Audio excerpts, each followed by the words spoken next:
My parents forced my unemployed brother to move into the apartment I rent from them, without even asking me. Then they doubled my rent because someone has to pay for him. When I said I'd move out, they told me, "That's your choice." So, I took every single piece of furniture I owned and left. But let me back up a little. I was renting an apartment from my parents. Since they owned the building, we skipped paperwork, no lease, no formalities. When I moved in, it was a completely bare unit. Over the years, I poured thousands into it, furniture, cookware, electronics. Piece by piece, I turned it into a real home.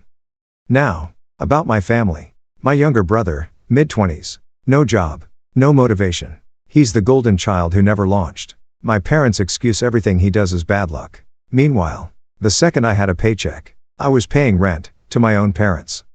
For years, he freeloaded at their house. Then one day, without warning, my parents dropped the bomb. "He's moving in with you." Not asked, told. I pushed back, but they guilt-tripped me with, "He's your brother. Help him through this rough patch." Against my better judgment, I agreed. Big mistake. From day one, he contributed nothing. No rent, no utilities, not even groceries. He ate my food, trashed the place, and treated my apartment like a frat house. I'd come home from work to find him glued to my couch, controller in hand, surrounded by chip bags and soda cans. I asked him to clean up. His response? Complaining to my mom that I was stressing him out. Guess who got scolded? Me. My mom actually said, "He's going through a lot. Cut him some slack." Meanwhile, I was covering everything while he lived rent-free. Months dragged by like this, until my parents called again. They said they needed to adjust my rent. Translation? They doubled it. Why? 2 people live there now. Except only one of us was paying. When I pointed that out, my dad said, "Well, someone has to pay. And since your brother can't, it's only fair that you do." And when I called it unfair, he threw down the line that changed everything. "If you don't like it, move out." So I did. But not before making sure they understood exactly what that meant. I signed a lease for a new place and started packing.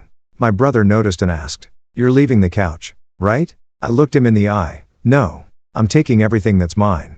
He blinked. "Seriously? What am I supposed to sit on? What about the futon?" "That's my bed." I shrugged. "Not my problem. Ask mom and dad." When moving day came, I timed it for when he'd be out. With a couple friends and a truck, we stripped the place to the walls, bed, couch, shelves, TV, even the shower curtain and trash cans. By the time we left, the apartment looked exactly like the day I first stepped into it, bare and empty. That night, my brother blew up my phone. "WTF? Did you really take everything? I don't even have a bed. I'm sleeping on the floor. Thanks a lot." My parents weren't far behind. Mom screamed that I'd left him with nothing. Dad called me immature. I reminded them, the apartment was unfurnished when I moved in. Now it's unfurnished again. Your words were, "If you don't like it, move out." So I did. They called me ungrateful. Said I was punishing my brother. But the truth is, I wasn't punishing anyone. I was finally done being their doormat.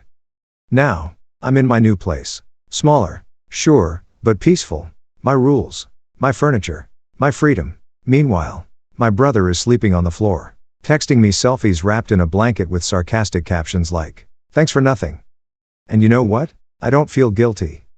If my parents want to baby him forever, they can. But it won't be on my paycheck, in my apartment, or with my furniture. Because here's the lesson I learned. Family doesn't mean sacrificing yourself to be used. Sometimes, the best way to help someone is to stop enabling them. And when my parents said, "If you don't like it, move out," I did. And I took everything with me.